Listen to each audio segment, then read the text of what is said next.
The buyer's lawyer slid a folder toward me and said, "We just need the employee's signature." I was 40 years old, and I had spent 16 years building Riverbend Fulfillment beside my husband. In the $8 million sale agreement, Scott was the sole founder. I was listed as an operations employee who arrived after the company began. The folder held a retroactive employment agreement, a release of claims, and a promise that I would stay for 2 years after the sale. Scott had already signed everything on his side. He sat across from me in the glass conference room and gave me the smile he used when a delivery was late and he wanted a client to believe it was under control. "It's standard language," he said. "Sign and we can all go celebrate." The buyer's lawyer tapped the last page. My title appeared beneath a blank line, Senior Operations Employee. The salary was $74,000, with no equity, no founder credit, and no authority over the sale. I looked at Scott. Where is my name in the ownership section? His smile held for 1 second too long. Then he said, "Laura, this is not the time to make the meeting personal." That sentence did something important. It stopped me from wondering whether I had misunderstood. A man does not call a question personal when the answer is harmless. I closed the folder. Then I set a battered green dispatch ledger on the polished table between us. The cover was soft at the corners, and a dark coffee ring crossed the word Riverbend. Inside were our first orders, our first losses, our first route maps, and the page where Scott had written in his own hand, "Laura and Scott Bennett, partners." Scott stared at it as if I had brought a witness into the room. He did not know I had found the ledger. He did not know I had also found the documents where he described me as support staff. Most of all, he did not know what I had filed that morning before I drove downtown. He thought he had invited his wife to sign a form. He had actually invited the woman who built his company to stop the sale. Before I tell you how we reached that table, ask yourself one question. If the person you trusted most erased your work with a job title, would you fight for the money, the truth, or both? 18 years earlier, Scott and I got married in a courthouse outside Kansas City. I was 22. He was 25. We had a borrowed car, a small apartment, and enough money for dinner only because his sister slipped cash into our wedding card. We were not glamorous, but we were good at being broke together. Scott could sell an idea to anyone, while I remembered the loading times, narrow alleys, flooded docks, and drivers who would take one more route. At first, we both worked for other people. Scott sold commercial packaging. I was a dispatcher for a regional courier company. My office had no windows, but it gave me a perfect view of how small businesses lost money. A bakery would order boxes from one company, labels from another, and ingredients from a third. Every truck arrived at a different time. Owners spent half their day waiting at loading doors instead of running their stores. One Friday, I rerouted a stranded wedding shipment without permission and saved a florist's order. My manager wrote me up, but the florist sent a card saying, "You saved more than an order." That night, I told Scott there was a business hidden inside the problem. Local retailers needed one company that understood every failure between a warehouse and a front door. Scott leaned against our kitchen counter and listened. Then he said, "You design the routes. I will find the customers." That was the whole business plan. We used nearly all our savings, $28,000, to lease 2 used vans and a narrow warehouse near the river. The roof leaked over the back corner. The office door stuck in humid weather. Our first desk was a folding table with one short leg. I bought the green ledger at an office supply store because we could not afford proper software. On the first page, I wrote every dollar we had. Scott drew a line beneath the total and added, "No secrets. Equal risk, equal say." I believed him because I had no reason not to. The company was registered in Scott's name. That decision would later become the hinge of my entire marriage. At the time, it seemed practical. I still had my dispatch job and its steady paycheck. The lease application was already tied to Scott's credit. The clerk said adding another member would mean a second filing and a delay. Scott squeezed my hand under the counter. "We will clean it up when we can afford a real lawyer." I said yes, because dangerous decisions often begin without pressure, hidden inside a reasonable explanation from someone you love. For the first year, I worked at the courier office from dawn until mid-afternoon. Then I drove to Riverbend and stayed until the last van returned. Scott found clients. I built everything that made us able to keep them. I created route sheets that grouped deliveries by loading time instead of zip code. I marked elevators that required service keys. I learned which stores had alleys too narrow for vans. I kept spare phone chargers, tape, gloves, and rain ponchos in labeled bins. When a driver called out, I drove. When an invoice was disputed, I pulled the signed receipt. When a client threatened to leave, Scott made the first call. I made the plan that convinced them to stay. By the end of that year, Riverbend had 5 drivers and 17 regular clients. We still used the folding table. The green ledger had become so full that I wrote in the margins. Scott took a picture of us beside the vans. He had one arm around me and one hand raised like we had won something. On the back he wrote, "Our first fleet." Our. That word was easy when there was almost nothing to divide. Riverbend almost failed in its second winter. An ice storm shut down half the city. One van slid into a curb, another lost its transmission, and 3 clients refused to pay for deliveries that arrived after the roads reopened. We had enough cash for payroll or repairs, but not both. Scott wanted to delay payroll by a week. I refused. I sold my car, paid the drivers, and took the bus to work for 4 months. Scott promised the sale would be treated as a capital contribution when we updated the company papers. I wrote it in the green ledger, Scott initialed the line, and we survived the winter. That became our pattern, because the next crisis always arrived before we formalized his latest promise. I do not tell you this to make myself look foolish. I was not sitting at home while my husband built a business in secret. I knew the numbers, approved expenses, hired people, negotiated vendor terms, and could estimate our weekly fuel cost within a few dollars. What I did not understand was the difference between having control every day and having rights when control mattered most. By our 5th wedding anniversary, Riverbend had moved into a larger warehouse in North Kansas City.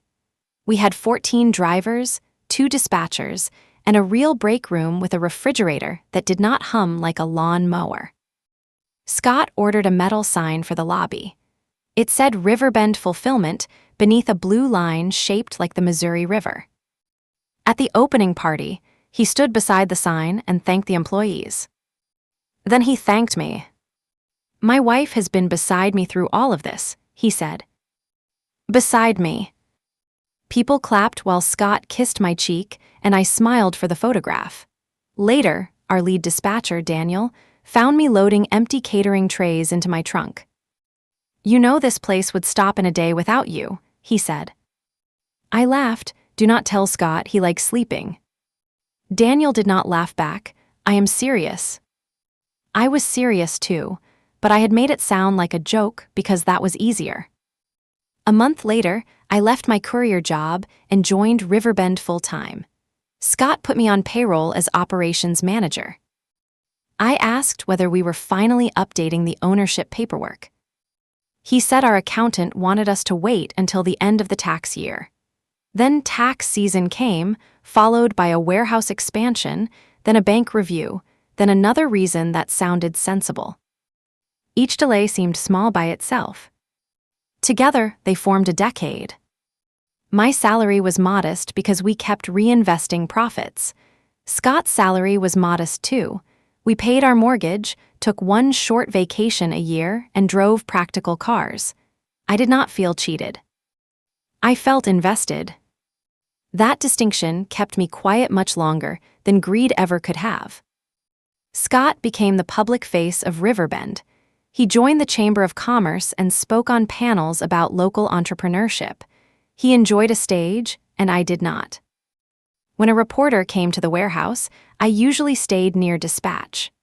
Scott told the story well: 2 vans, a leaking roof, and a husband with a plan, while his wife sometimes appeared as the person who handled the early books. The first time I corrected him, we were driving home from a small business awards dinner. "I did more than handle the books," I said. Scott kept his eyes on the road. "Of course you did. You told that room you designed the service model." I simplified the story. "You used my idea." "Our idea? Then why did you say yours?" He sighed. "Because a 6-minute speech is not a deposition, Laura." I turned toward the window. The city lights moved across the glass in long yellow lines. At the next stoplight, he took my hand and said, "You know what you mean to the company." And I accepted that private reassurance because public truth had become inconvenient. As Riverbend grew, I built the systems that kept clients from leaving. Scott named them the Riverbend method and rarely said who had written them. Our marriage was not unhappy. Scott made coffee every morning, remembered our anniversary, and sat beside me through my father's funeral. I loved him. That made it easier to overlook the places where love and respect had stopped being equal. Around year 9, a national retailer asked Riverbend to manage deliveries for 12 stores across the region. It was the largest contract we had ever seen. The retailer's team wanted to meet the person who designed our exception system. Scott brought me into the presentation. I explained how we flagged late inbound freight before it disrupted the last mile. I showed them a simple dashboard built from years of driver notes and client complaints. The retailer signed a 3-year agreement. Afterward, Scott hugged me in the parking garage. "You were incredible," he said. I was still holding the presentation remote, then put me on the website as co-founder. His arms loosened. "Why now?" "Because it is true." He looked tired rather than angry. "We are trying to look stable for the bank. Changing titles and ownership language right now creates questions." "My title is not ownership." "Exactly, so why make a problem where there is not one?" I remember the sound of a car alarm on another level of the garage. It stopped, then started again. "I am asking you to correct a sentence on a website," I said. "And I am asking you to trust me." There it was, the choice he offered whenever facts became uncomfortable. Truth or trust? I kept choosing trust because I did not yet understand that he had separated the two. The website changed a week later, giving me the title Chief Operations Officer but no co-founder line, and I let Scott act as if the promotion settled the issue. The national contract doubled our volume. We hired quickly. I trained every manager myself, and somewhere in that expansion I stopped using the green ledger. We had proper software, audited statements, and cloud storage. The ledger went into a banker box with old root sheets and insurance forms. I thought the ledger had become a keepsake, while Scott understood that it was still a record, and that difference would matter later. By our 15th wedding anniversary, Riverbend had 43 employees and clients in 3 states. We were not famous. We were not a technology company. We moved boxes, solved problems, and made a reliable profit. I liked that. Scott began talking about growth in a different voice. He wanted acquisitions. He wanted private capital. He wanted Riverbend to become the kind of company people described with words like platform and footprint. I wanted stronger systems before we got bigger. Our arguments changed. They used to be about what the business could afford. Now they were about what the business was for.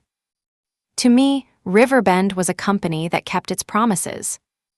To Scott, it had become proof that he had been right about himself. I did not realize how badly he needed that proof until an investment banker named Grant Cole invited him to lunch. Grant specialized in selling regional companies to larger groups. He had silver hair, expensive shoes, and a habit of speaking about businesses as if they were houses with hidden rooms. Scott came home energized and said Riverbend could attract strategic buyers. I put down the knife and asked whether he had mentioned that we were not looking to sell.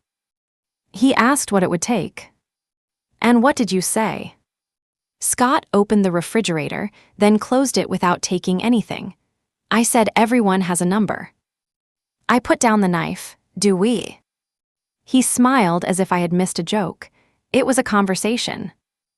The conversation became more conversations.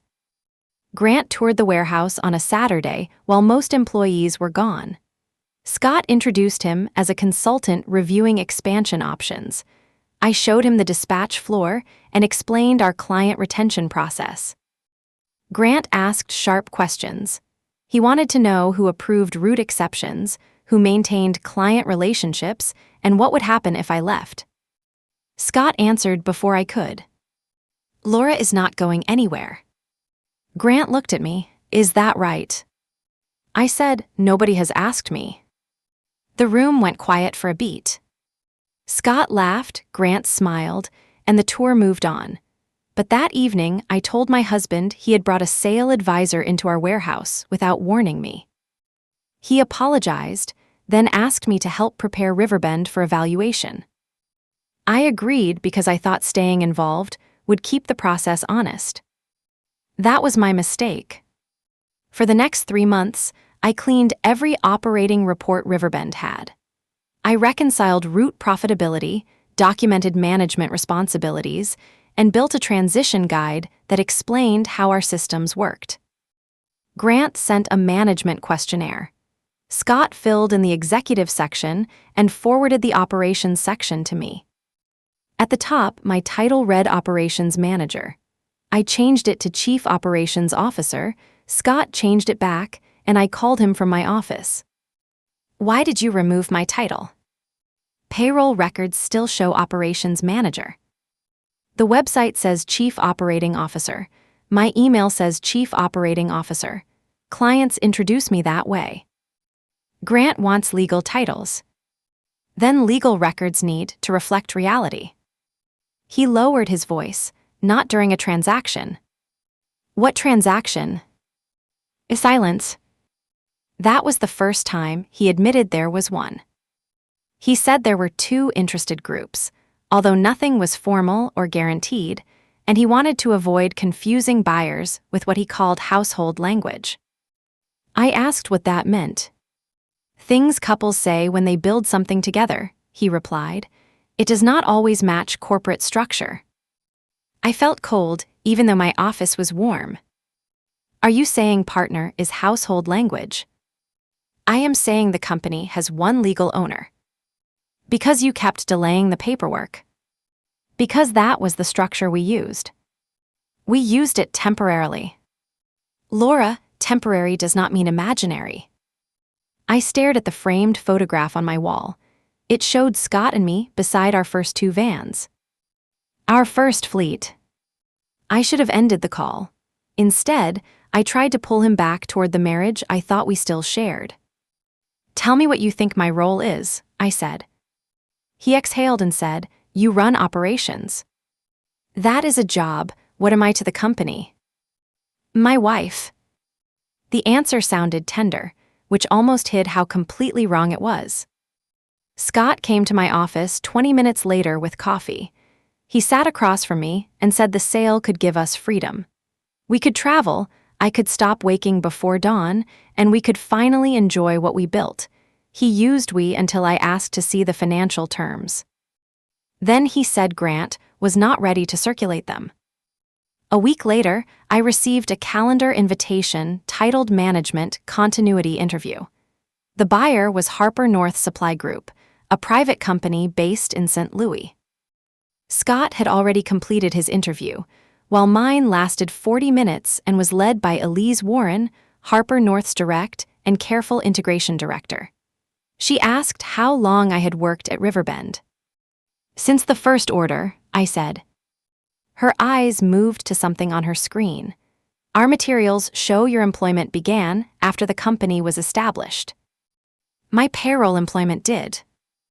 Before that, I built routes, handled dispatch, and funded part of the launch. Elise paused. Were you a contractor? No. An owner. That depends on whether you mean in practice or on paper. As the pause lengthened, Scott leaned toward his camera from the conference room next door and said, Laura was tremendously supportive in the early years, like many spouses of founders. I looked at his square on the screen. He did not look back. Elise changed the subject, but her questions became more careful. She asked whether I intended to remain after a sale. I said I had not been shown an offer. Scott said, we are aligned. I said, we have not discussed it. After the call, he closed my office door. Why are you doing this? He asked. The question was so backward that I almost laughed. Doing what? Creating uncertainty. I answered honestly. You made it sound like we have an ownership dispute. We do. His face changed, not much, the softness left first. No, we have a marriage and a company. Do not confuse them. You used the marriage to build the company. And the company supported the marriage. My salary supported us, while every dollar went back into Riverbend. So did mine. I sold my car for payroll.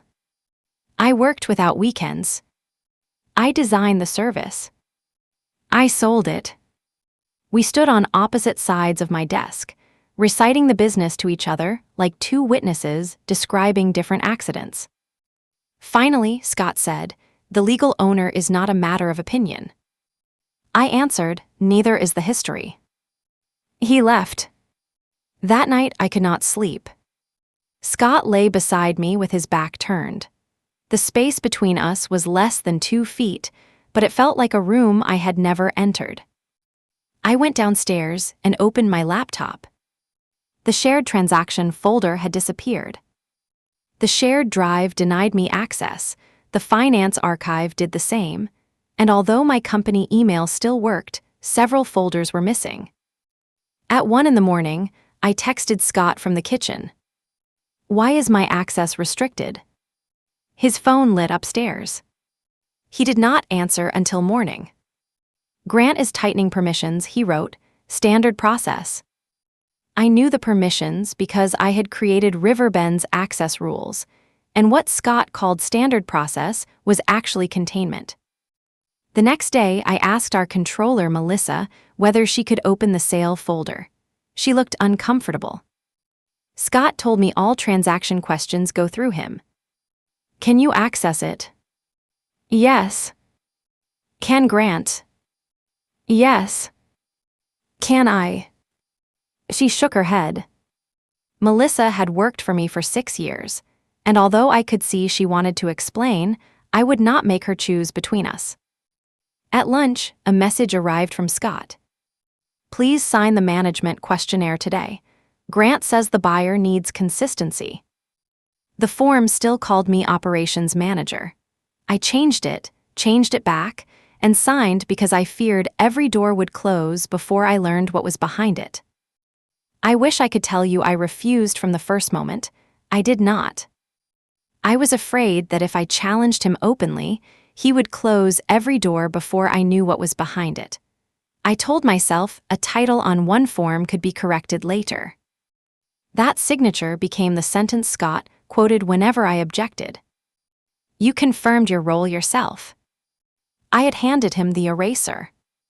For the first time in 16 years, I began keeping copies outside Riverbend's system. I began saving copies of records I was already authorized to see.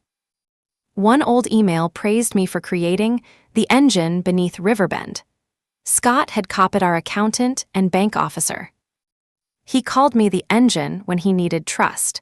He called me an employee when he needed a price without me. 3 days later, Elise contacted me directly. Her email was brief. She wanted clarification about client transition. Scott's materials said he personally managed Riverbend's 10 largest relationships. Her interview notes suggested otherwise.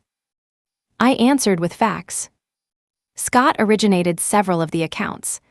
I handled daily strategy, renewals, service recovery, and escalation for most of them.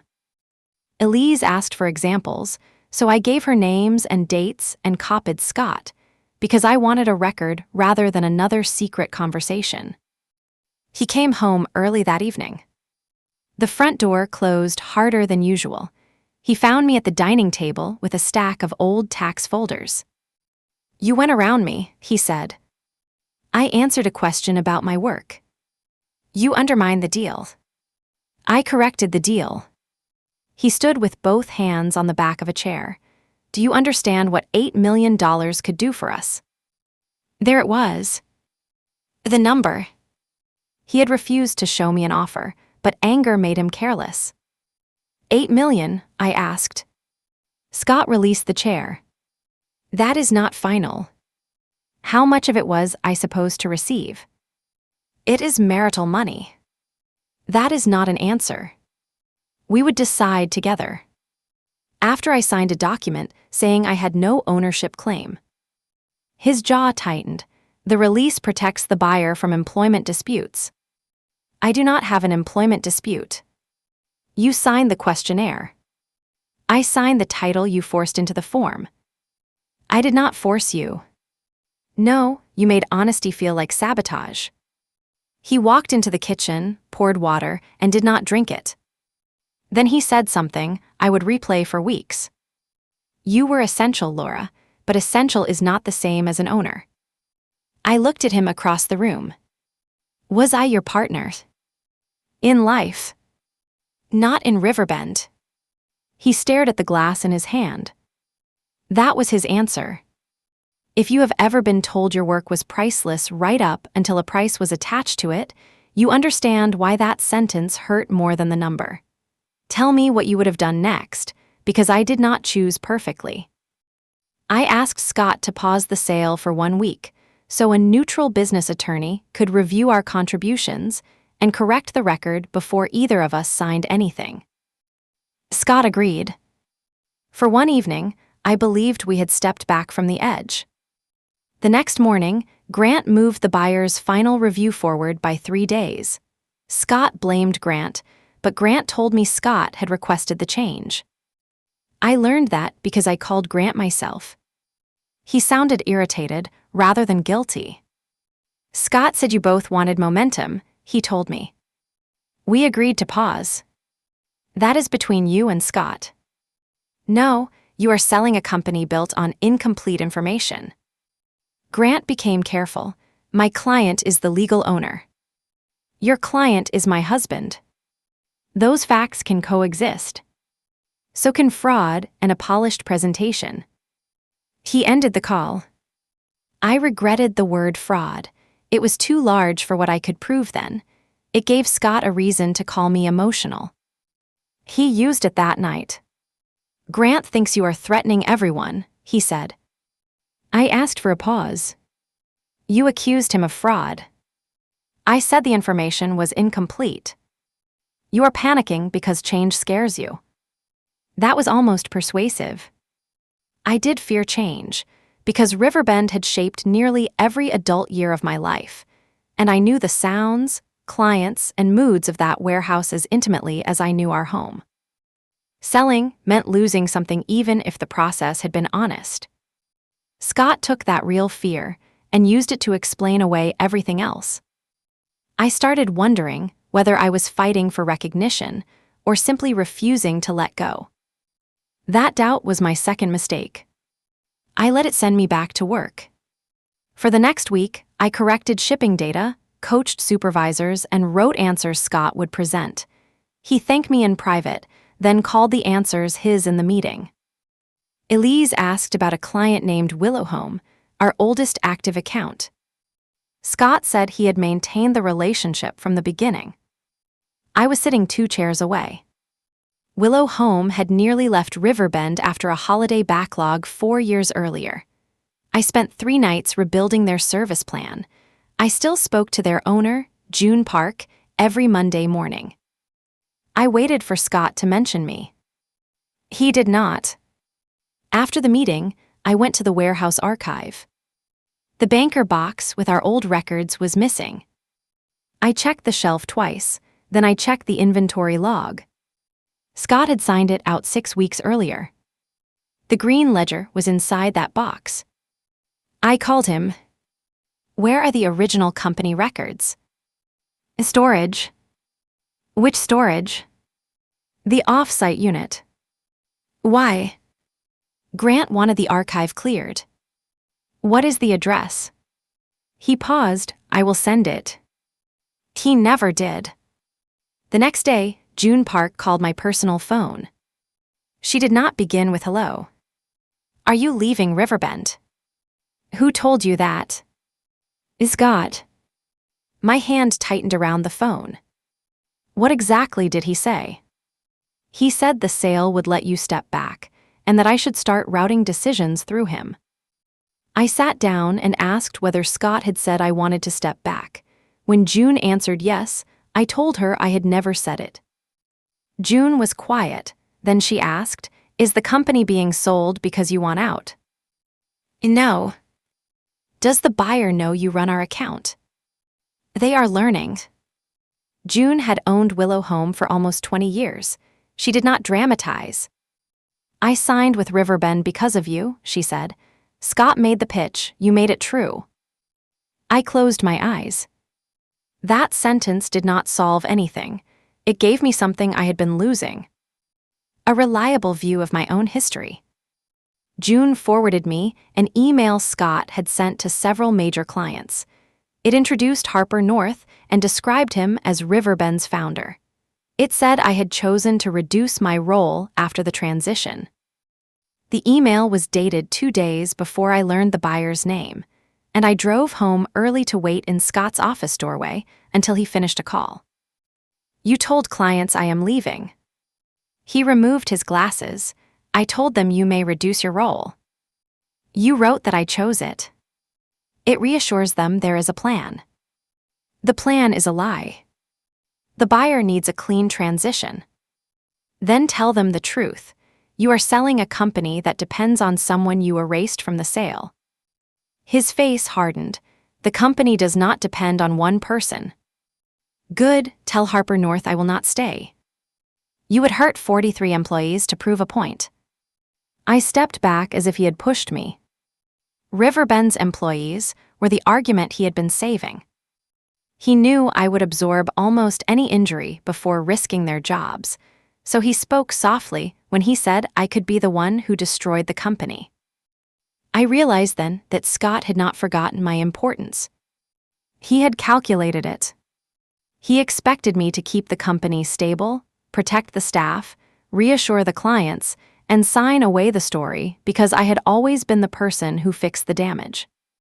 He was counting on my best quality as if it were a lock. I left his office and went upstairs. For the first time in 18 years, I packed a bag. Not because I had decided to end the marriage. I had not reached that sentence yet. I needed one night where every thought in my head did not have to pass through Scott's version first. I checked into a small hotel near the airport and searched for a family business attorney. The next morning, I met Dana Ruiz. She did not tell me I had been cheated. She asked what I could prove.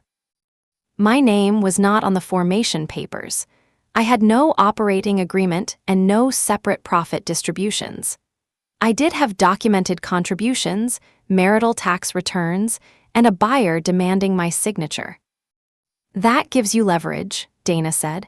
It does not automatically give you ownership. Her honesty steadied me. I had lived inside a comforting story long enough. Dana explained the basic line. Riverbend had been created during our marriage and grown through shared labor. Scott could not safely move the sale proceeds beyond my reach simply by calling me an employee. But legal rights and founder recognition were not the same thing. Courts divide property, she said. They do not repair biographies. I want both. Then decide which one you are willing to risk. I thought of the green ledger. I am not signing a false history. Dana nodded once. She helped me send a formal request for the transaction documents and the location of original company records. The letter did not threaten to destroy the sale. It demanded disclosure and notice before any transfer. Scott called 7 minutes after it reached him. You hired a divorce lawyer. I hired a lawyer. Are you divorcing me? I am asking you to show me the sale agreement. That is not an answer. Neither was yours. He ended the call. That afternoon, my access to Riverbend's building was disabled. The badge reader flashed red twice while Daniel watched from the dispatch desk on the other side of the glass. He looked up, recognized me, and started toward the door. My phone rang before he reached it. Scott. Do not make a scene, he said. I came to work. You are on paid leave.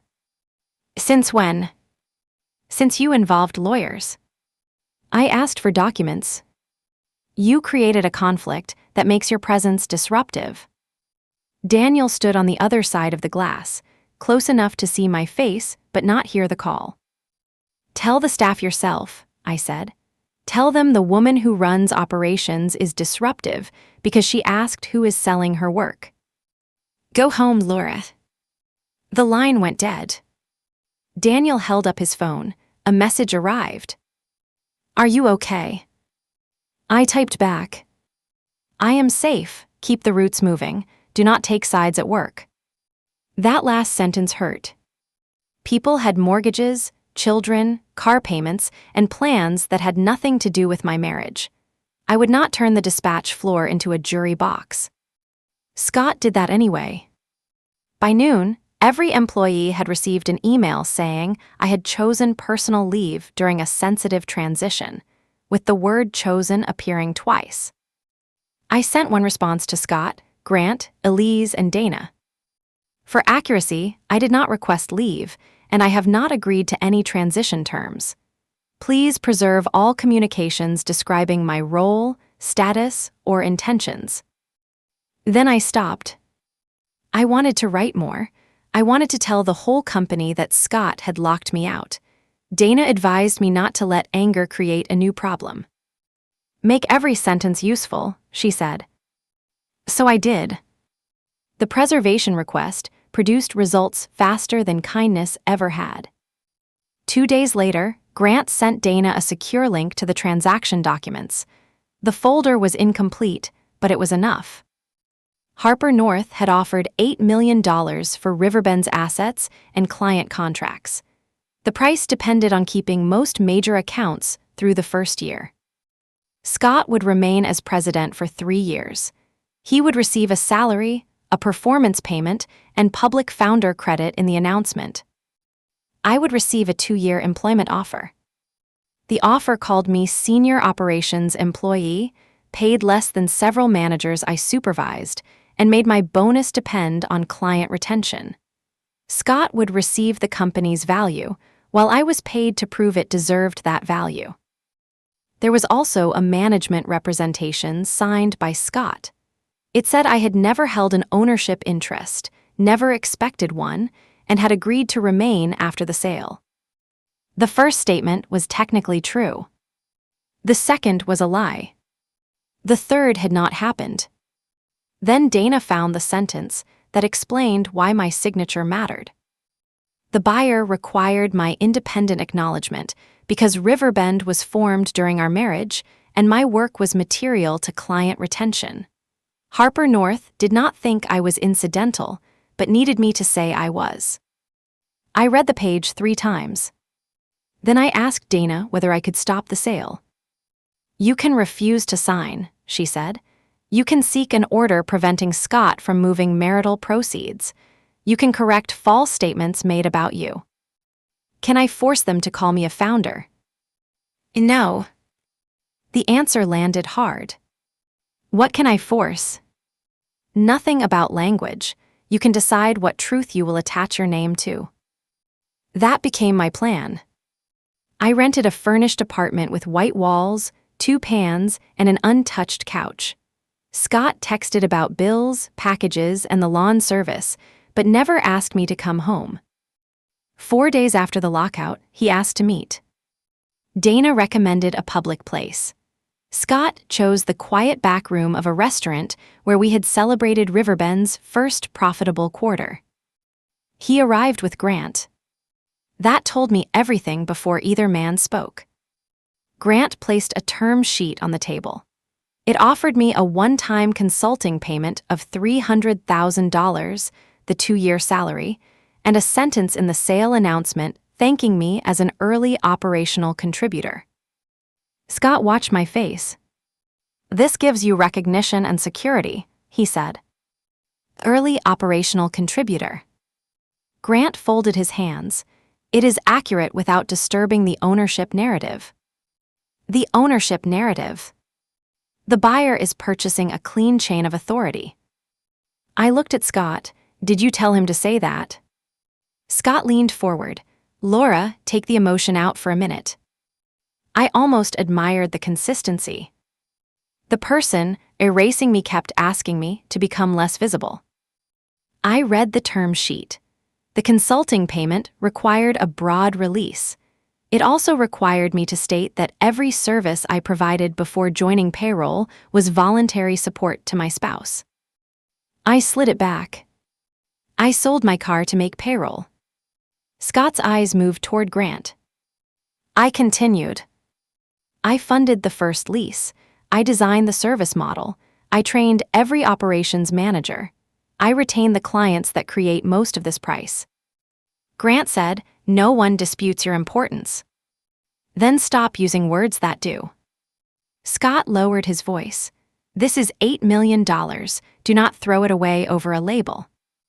"A label is what you put on a storage box. This is my life. You will get half in any fair marital agreement."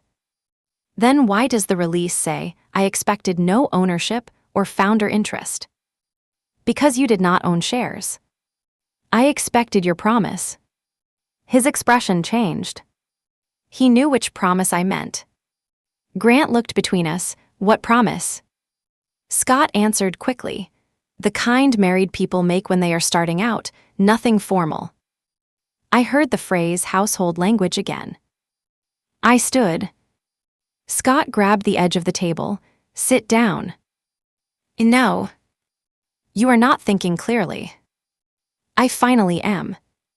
Grant said the offer would remain open through Monday. I said, "Then it will expire on Monday." Outside, Scott followed me to the sidewalk. Cold wind lifted a paper napkin from a patio table and rolled it along the curb. "Do you want a divorce?" he asked. I turned toward him. I wanted a husband who told the truth before a buyer asked him to. That is not an answer. You keep demanding final answers after hiding the facts. He looked tired. For a moment, I saw the man from our kitchen, the one who had listened to my idea and said we would build it together. Then he said, "Riverbend was my risk." The moment closed. I walked away. The off-site storage address arrived the next morning. Dana's preservation letter had made the records impossible to keep vague. Scott agreed to let an independent records service inventory the unit. I went with a representative named Calvin. Scott did not come. In a storage unit behind several auto shops, our first records were buried behind old chairs, banners, and printers, with the green ledger beneath route maps and fuel receipts. Inside were our savings, the first vans, and the car I sold for payroll, beside the words "no secrets," "equal risk," "equal say." Scott had placed his initials next to mine. Then I found a folded sheet tucked into the back cover. It was a note Scott had written after our first year. I remembered the paper, but not the exact words. The note said, "You built the part that works. I sold the part people could imagine. Next year we fix the paperwork and make this 50-50 because that is what it already is. I love you." Scott had signed beneath it. There was no legal seal, witness, or perfect contract, only the truth in Scott's handwriting. I cried on the floor of a storage unit. not because the note guaranteed me money. Dana would later warn me not to treat it as more than evidence of intent. I cried because Scott had preserved the promise, moved it out of sight, and then signed a sales statement claiming I had never expected it. Calvin pretended to study a stack of old printer manuals until I could breathe again. The record service scanned the ledger and sealed the original. Its legal value was limited, its effect on me was not. For the first time, Riverbend's history was somewhere Scott could not revise. I stopped asking whether Scott believed I was a founder. He had believed it when belief cost nothing. What mattered now was that I believed my own memory. Dana sent the buyer a correction notice. It stated that I disputed Scott's description of my expectations, had not agreed to remain after a sale, and would not sign the proposed release. It attached only 3 items: the first ledger page, the car contribution, and Scott's handwritten note. We did not send every photograph or email, because a strong fact does not improve when it is buried under 100 weaker ones. Elise called me the next day. Scott and Grant were not on the line. "Our counsel says we should direct questions through your attorney," she said. "I am calling about operations." "All right. If you do not remain, how quickly can Riverbend transfer your responsibilities?" "Not quickly." "Could Scott do it?" "He knows the clients. He does not know the systems well enough to run them." "Could the managers?" "Together with time and honesty." Elise was quiet. "Did you plan to leave before this process?" "No." "Do you plan to leave now?" I looked through the apartment window at a parking lot washed gray by rain. I will not stay under a document that says I was hired into the company I created. She said she understood. I believed she did. That did not make her my ally.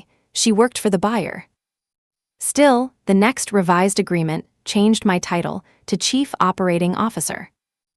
It did not say co-founder. The salary doubled and the retention period shortened. Scott called the changes a victory, while I called them proof that the old description had never been accurate. If the old description was accurate, I told him, why did the buyer change it? "Because you made them pay for peace." "No, I made them price the truth." He asked to meet without lawyers. I agreed to 1 hour at our house. The rooms looked the same. My shoes were still by the back door. A grocery list in my handwriting remained on the refrigerator. Scott made coffee. He set my usual mug on the table. For 10 minutes, we talked like ourselves before Scott said he had handled the sale badly and should have included me earlier. I waited for the apology to reach the actual lie. He looked down. I was trying to protect the deal. "From me." "From uncertainty." "That means me." You challenge every weak assumption. Usually that is why the company works. In a sale, it makes people nervous.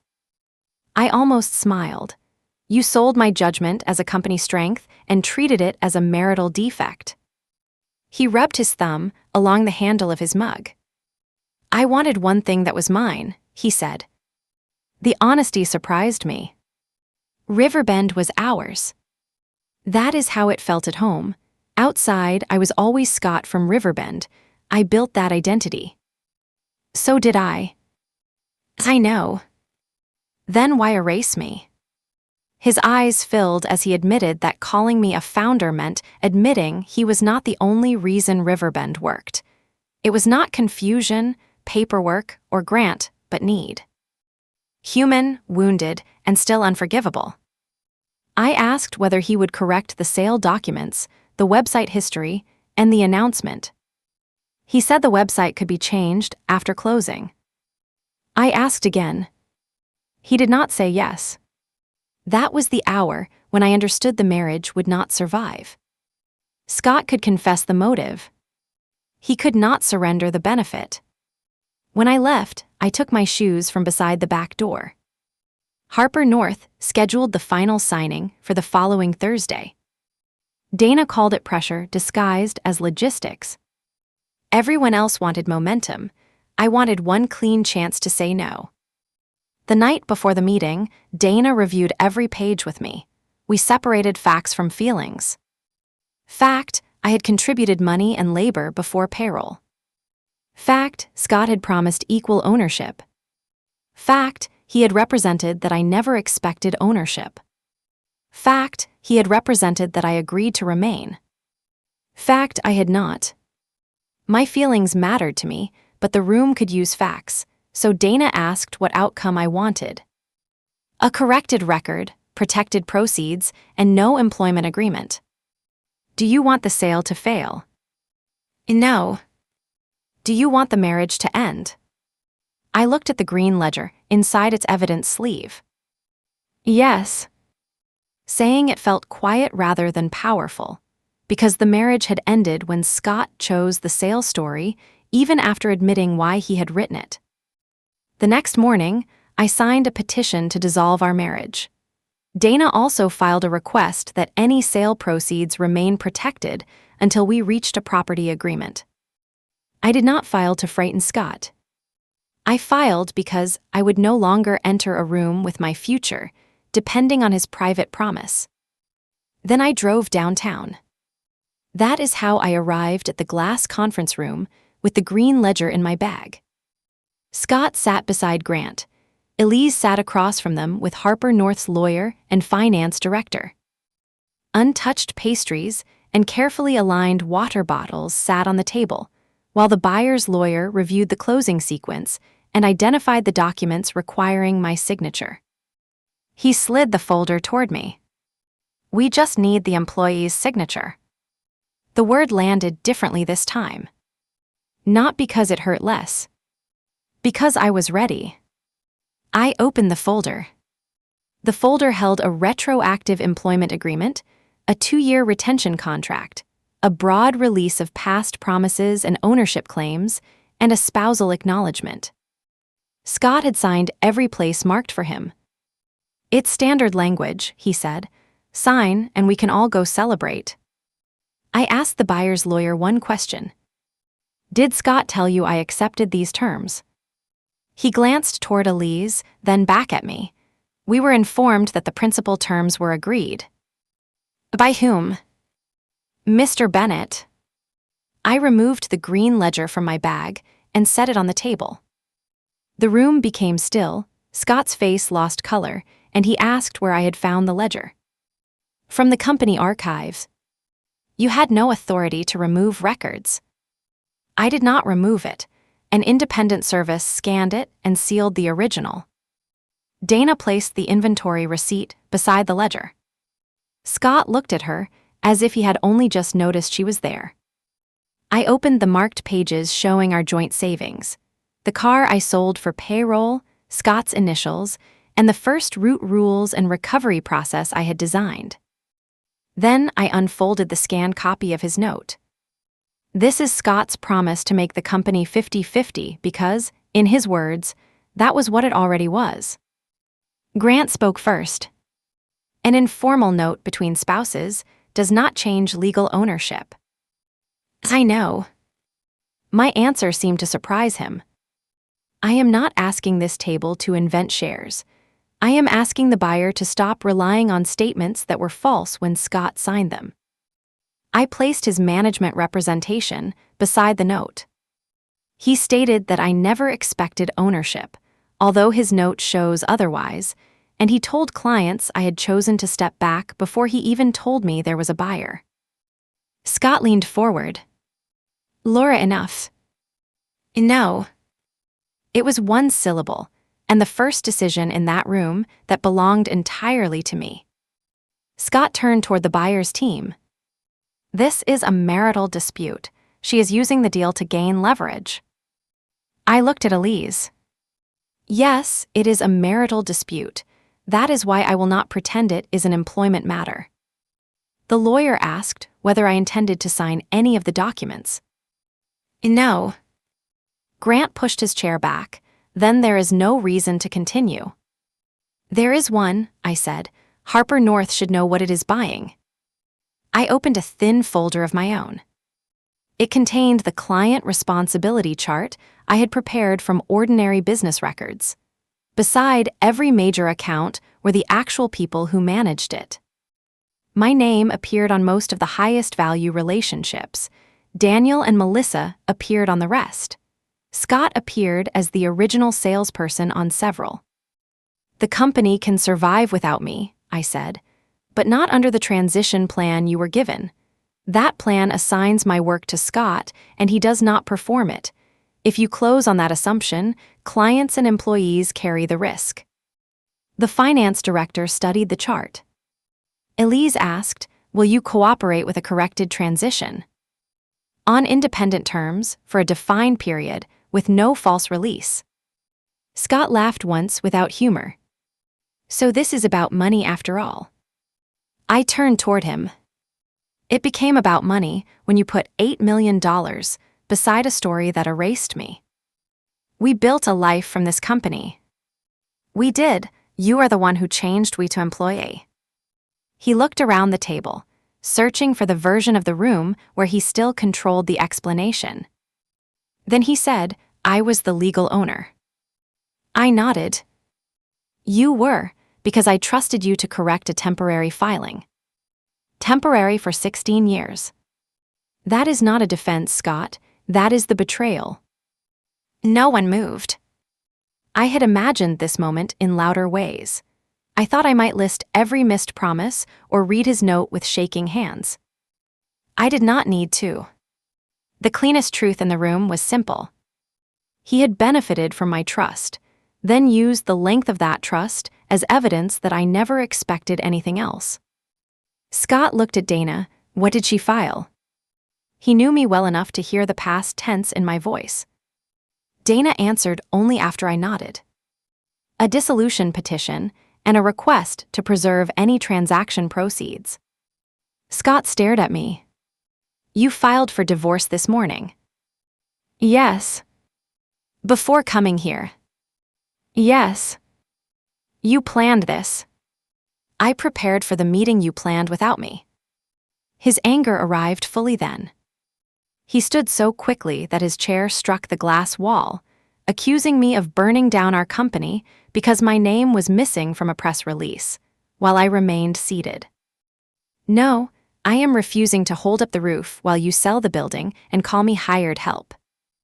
The buyer's lawyer asked Scott to sit down. He did not. Elise closed the sale binder.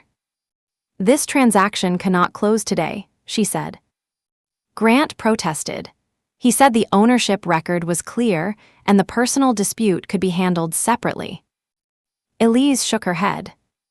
"The operational representations are not clear. The management continuity representation is not reliable.